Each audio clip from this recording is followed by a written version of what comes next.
let's move on to the dural folds and venous sinuses here. So here's another complicated 3D. It looks a lot better when you can spin the thing around in complete anatomy, but this is the best we can do with a static image here, the best I can do anyway. So the dural folds and venous sinuses, I think this is going to wrap up the lecture. We have two major dural folds. So remember that frontal section with the little dural fold that was knifing downward from the deep aspect of the top of the skull? That's called the falx cerebri. It's a long, curved dural venous fold that extends from front to back in between the two cerebral hemispheres. So right cerebral hemisphere is missing over here. The left cerebral hemisphere is ghosted on the other side of the falx there. Falx is Latin for sickle or scythe. So like the Grim Reaper has that big, sickle or scythe with a curved blade.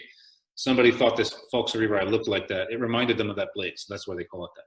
Also, I think people used to, sow wheat a lot more than we do now, so it made sense a long time ago. So that's the falx cerebri, and then down here, more in the horizontal plane, there is a large C-shaped left and right tentorium cerebelli. So it means the cerebellar tent, and it's a dural venous fold that separates. It goes from here to there, from right around, sweeps around to the left, and it separates the cerebral hemispheres. Which would be up here on the right, like here would be the occipital lobe, and the right side of the cerebellum would be down here like that. So it separates cerebellum from cerebrum. And you can actually see that if you look through on the left, there's the left half of the cerebellum, and here's the left occipital lobe looking through the falx, right? So we have the falx cerebri, the tentorium cerebelli, and then within, as I noted in that earlier schematic, within pockets of dura, we have dural venous sinuses, these big veins that are the ultimate drainage of blood from the brain. So up top here, at the top of the falx, we have a superior sagittal sinus. It's high up, superior. It's sagittal, running in the sagittal plane, and it's a big vein that we call a sinus. And the blood's going to flow from front to back like that. Down below, here's the inferior sagittal sinus. That's at the very bottom of the falx.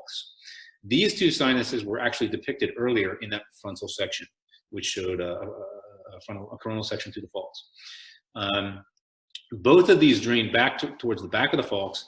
There is a straight sinus. This little segment right here is called the straight sinus that connects the inferior sagittal sinus with the end of the superior sagittal sinus right there. From there, you can either go right or left into a transverse sinus. This is the right transverse sinus coming this way.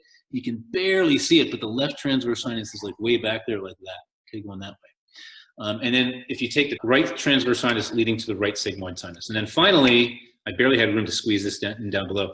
The sigmoid sinuses are going to lead us down and out. They're going to lead us to the internal jugular vein, which is that's the exit from the brain for almost all of this blood. Okay. So that's a quick rundown of the flow of blood through the venous sinuses that are encased within the dural folds out of the brain.